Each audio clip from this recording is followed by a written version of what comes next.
Welcome to our V-Ray how-to tutorial series. In this short video, we explore how to render a paper material using the V-Ray two-sided material. The geometry we use here is a paper lampshade without thickness, as this works best for rendering translucent materials. Let's start by creating a V-Ray two-sided material in the material editor. We'll name it Paper Lamp. Select the three objects and assign them the material. Now, set the front material of the V-Ray two-sided material. Use a V-Ray material for that. Let's give it a name, for example, front side.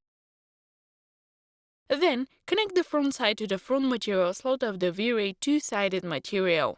Create a bitmap and load the paper image. Connect the texture to the diffuse map slot of the front material. Now, create a noise texture and link it to the bump map slot of the front material. This gives a graininess effect to the front side. While the front material is still selected, we can add some reflectivity by setting the reflection color to mid-gray. Reduce the reflection glossiness to about 0.70 to blur the reflections.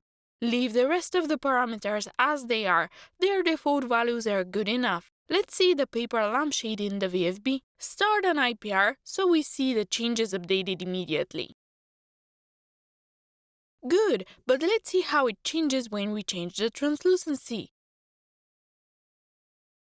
When we use a darker color, the lampshade looks solid and no light is passing through.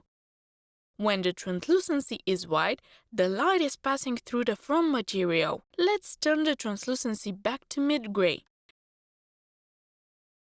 It looks good, but it can be further improved if the other side of the newspaper uses another image. To do this, we use a back material.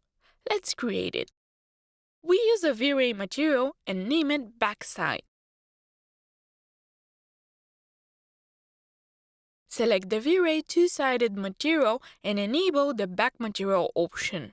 Connect the back material to the back material slot of the V-Ray two-sided material.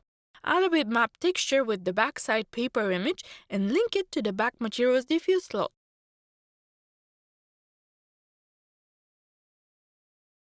Let's tweak the translucency. See how the lampshade changes when we change the translucency. When we use a darker color, the front material becomes more visible than the back. And when we use a lighter color, the back material is much more visible than the front. You can tweak the color to get the desired look. Let's leave the translucency at a mid-gray value. Now, let's render the final image.